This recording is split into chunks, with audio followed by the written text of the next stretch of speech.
Welcome. In this tutorial, I'm going to show you or teach you how to enable or disable restrictions on iOS 14. So if you want to know how I did it, just keep on watching.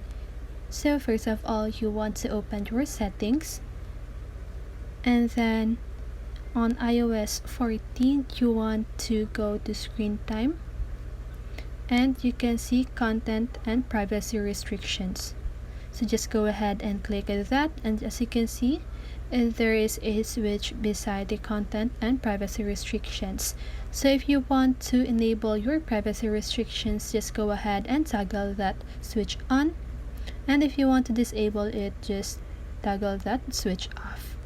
Okay, so that's so easy. And also you can use screen time passcode, set up screen time for family, so you can really do a lot of things in iOS 14. So that's how you do it. I hope this video helps you, and if it did, make sure to like, subscribe, and hit the bell notification so you won't miss a video. See you on the next one, and have a great day.